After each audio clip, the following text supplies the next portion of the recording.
Assalamualaikum warahmatullahi wabarakatuh. Selamat siang, salam sehat buat kita semua. Bertemu kembali bersama saya Gustina dalam mata kuliah perilaku konsumen. Untuk lebih lanjut, simak materi video selanjutnya.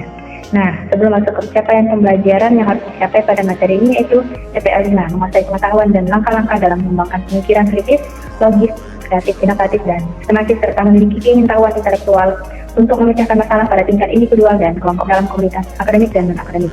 TPL 9 yang kedua yaitu menggunakan ilmu pengetahuan dan sarana teknologi informasi pada bidang perilaku konsumen.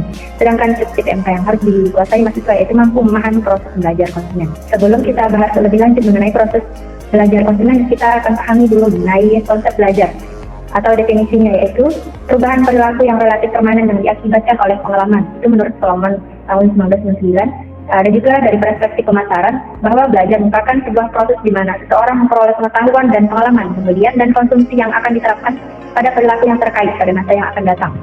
Itu menurut Stitman dan Kanuk tahun 2000. Selanjutnya, atau slide berikutnya, kita bahas mengenai syarat proses belajar. Di sini ada 4 syarat dalam proses belajar itu, yaitu pertama motivasi, yang kedua adalah isyarat, ketiga adalah respon, keempat adalah pendorong atau penguatan, di mana keempatnya ini sangat berkaitan dalam sebuah proses belajar. Selanjutnya adalah jenis proses belajar, di mana di sini ada 2 yang harus kita ketahui mengenai jenis proses belajar. Yang pertama adalah proses belajar kognitif atau cognitive approach, dan yang kedua adalah proses belajar perilaku atau behavioristic approach. Di sini harus kita jelaskan terlebih dahulu mengenai belajar kognitif. Yang pertama yaitu proses belajar yang dicirikan dengan adanya perubahan pengetahuan yang menekankan kepada proses mental konsumen untuk mempelajari informasi. Di situ belajar kognitifnya berasal dari dalam diri konsumen itu sendiri. Kemudian yang kedua adalah proses belajar perilaku. Ini terjadi karena konsumen itu bereaksi terhadap lingkungannya, atau bisa jadi kita kaitkan dengan kata stimulus luar. Jadi ada pengaruh dari luar ataupun stimulus ya. Nah, kemudian untuk slide berikutnya lagi yaitu kita bahas khusus mengenai belajar perilaku.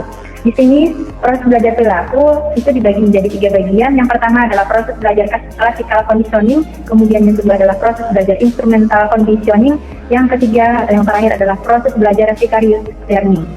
Kemudian di sini akan kita bahas satu persatu mengenai classical conditioning ini karena perilaku itu luas cakupannya ya, berasal dari stimulus luar tadi.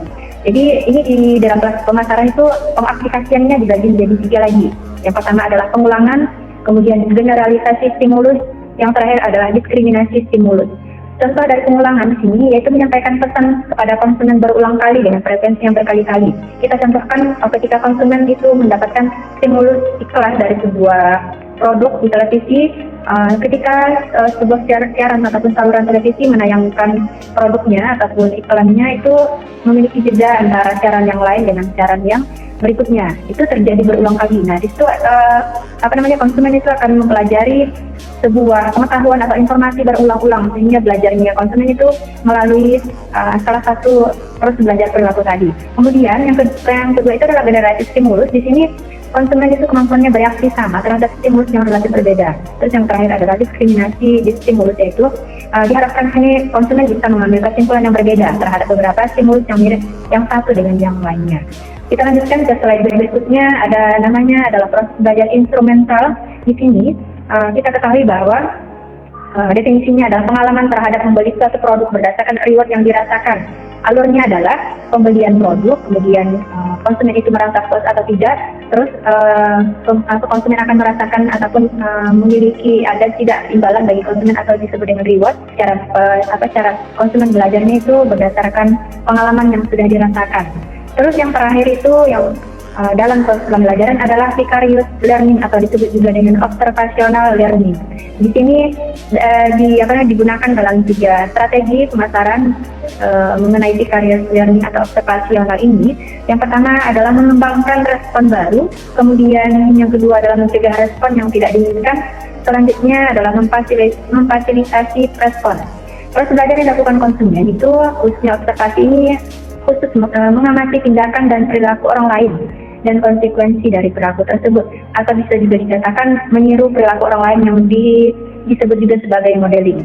Nah, itu mengenai observational learning.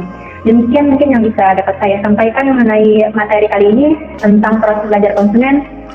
Kurang lebihnya saya mohon maaf. Sekian, Assalamualaikum warahmatullahi wabarakatuh.